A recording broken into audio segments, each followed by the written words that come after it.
ഇറാന്റെ ആണവ കേന്ദ്രങ്ങൾ ലക്ഷ്യമിട്ടുള്ള ഇസ്രയേൽ ആക്രമണത്തിനൊപ്പം അമേരിക്കയും പങ്കുചേർന്നെന്ന സൂചന. അമേരിക്കയുടെ ബോംബർ വിമാനമായ B-2 ഇറാന്റെ ആണവ കേന്ദ്രങ്ങൾ ലക്ഷ്യമാക്കി നീങ്ങിത്തുടങ്ങിയതായി അമേരിക്കൻ മാധ്യമങ്ങൾ റിപ്പോർട്ട് ചെയ്തു. തുടർച്ചയായ 9ാം ദിവസവും ഇറാനും ഇസ്രയേലും ആക്രമണം തുടരുകയാണ്.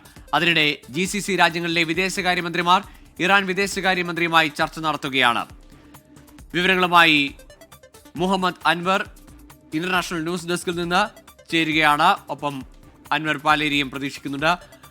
ആദ്യം മുഹമ്മദ് അൻവറിലേക്ക്. അൻവർ, ഏറ്റവും ഒടുവിൽ വരുന്ന വിവരം അത് കുറച്ചുകൂടി ആശങ്ക ജനിപ്പിക്കുന്നതാണ്, അല്ലെങ്കിൽ ഈ സമാധാന പ്രേമികൾക്ക് അങ്ങേയറ്റം ആശങ്കയുണ്ടാക്കുന്നതുമാണ്.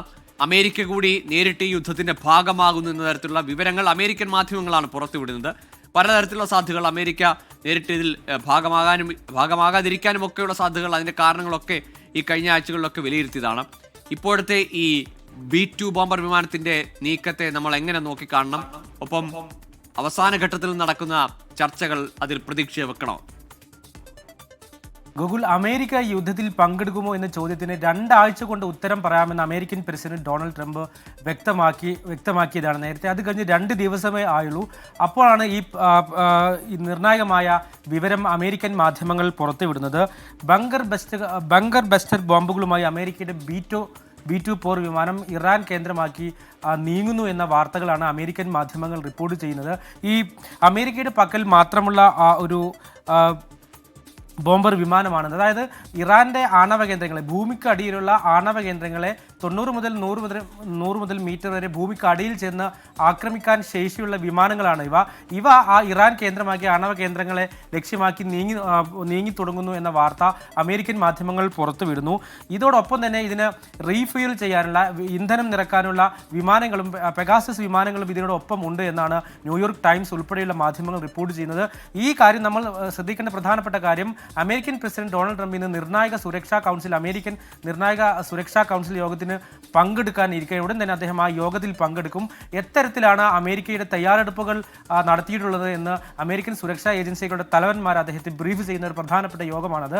ആ യോഗത്തിന് തൊട്ട് മുന്നോടിയായി ബങ്കർ ബസ്റ്റർ ബോംബുകളുടെ വിമാനം ഇറാനിലേക്ക് അയക്കുന്നെന്ന റിപ്പോർട്ടുകൾ വരുന്നു. ഇത് ഡൊണാൾഡ് ട്രംപിനെ അറിയുന്ന വിദേശ നിരീക്ഷകരടക്കം പങ്കുവെക്കുന്ന കാര്യം.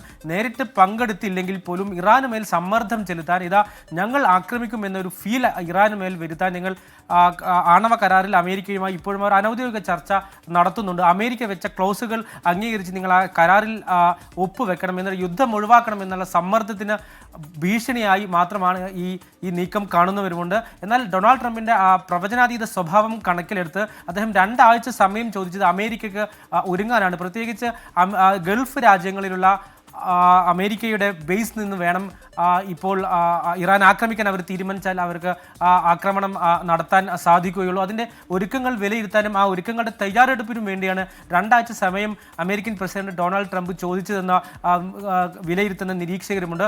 നേരത്തെ തന്നെ ഇപ്പോൾ ഈ പുറപ്പെട്ട വിമാനം, B-2 ബോംബർ വിമാനം ജപ്പാനിലേക്കാണ് പോകുന്നത്. ജപ്പാൻ അവിടെ അമേരിക്കയുടെ ഐലൻഡ് ഉണ്ടാകും, അങ്ങോട്ടാണ് പോകുന്നതെന്ന തരത്തിലുള്ള റിപ്പോർട്ടുകളും പുറത്തു വരുന്നുണ്ട്. അതായത് ഇറാനെ സമ്മർദ്ദത്തിലാക്കുക, ഒപ്പം ഇസ്രായേലിനൊപ്പം ഞങ്ങളുണ്ടെന്ന സന്ദേശം, ഒരു ഭീഷണിയുടെ സ്വരമാണ് അമേരിക്ക ഈ നിലവിലെ സാഹചര്യത്തിൽ എടുത്തിട്ടുള്ളത്. പക്ഷേ അങ്ങനെ ഒരു സാഹചര്യം ഉണ്ടായാൽ, അമേരിക്ക നേരിട്ട് യുദ്ധത്തിലേക്ക് ഇറങ്ങുന്ന സാഹചര്യം ഉണ്ടായാൽ ഗൾഫ് രാജ്യങ്ങളുടെ അടക്കം അതിനുണ്ടാക്കുന്ന ഇമ്പാക്ട്, പ്രത്യാഘാതം ഗുരുതരമായിരിക്കും. റഷ്യയും തുർക്കിയും ചൈനയും അടക്കമുള്ള രാജ്യങ്ങൾ ഇറാനൊപ്പം നിൽക്കുന്നുണ്ട്. ഇന്നലെ ചേർന്ന രക്ഷാസമിതി യോഗത്തിലും എന്ത് ആണവായുധമാണ് ഇറാൻ വികസിപ്പിക്കുന്നതെന്ന് അന്താരാഷ്ട്ര ആണവോർജ്ജ ഏജൻസി ലോകത്തെ ബോധിപ്പിക്കണം, ലോകത്തോട് പറയണമെന്ന് റഷ്യ നിലപാടെടുത്തതാണ്.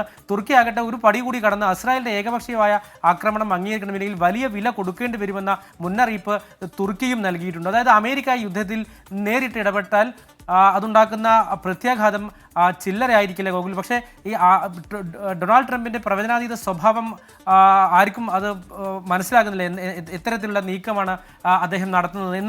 എന്തായാലും ഇപ്പോൾ ഒരു കാര്യം വ്യക്തമാണ്, അമേരിക്കൻ മാധ്യമങ്ങൾ റിപ്പോർട്ട് ചെയ്യുന്നത് ശരിയാണെങ്കിൽ അമേരിക്കൻ B-2 വിമാനങ്ങൾ ഇറാനെ ലക്ഷ്യമാക്കി, അല്ലെങ്കിൽ ആണവ കേന്ദ്രങ്ങൾ ലക്ഷ്യമാക്കി നീക്കം തുടങ്ങിയിട്ടുണ്ട് ഗോകുൽ. തീർച്ചയായും. ഏതായാലും ഇപ്പോഴത്തെ ഈ അമേരിക്കയുടെ നീക്കം, അമേരിക്ക ഇസ്രായേലിന്റെ പക്ഷം ചേർന്നാൽ മറുവശത്ത് തുർക്കിയും റഷ്യയും ഒക്കെ ചേർന്ന് മറ്റൊരു ചേരി കൂടി രൂപപ്പെട്ടാൽ ആ സംഘർഷം, അല്ലെങ്കിൽ ആ യുദ്ധം, അത് വിനാശകരമാകുമെന്ന് ഉറപ്പാണ്. അത് ഒഴിവാക്കാനുള്ള ശ്രമങ്ങൾ പല ഭാഗത്തും ചർച്ചകളായി പുരോഗമിക്കുന്നുണ്ട്.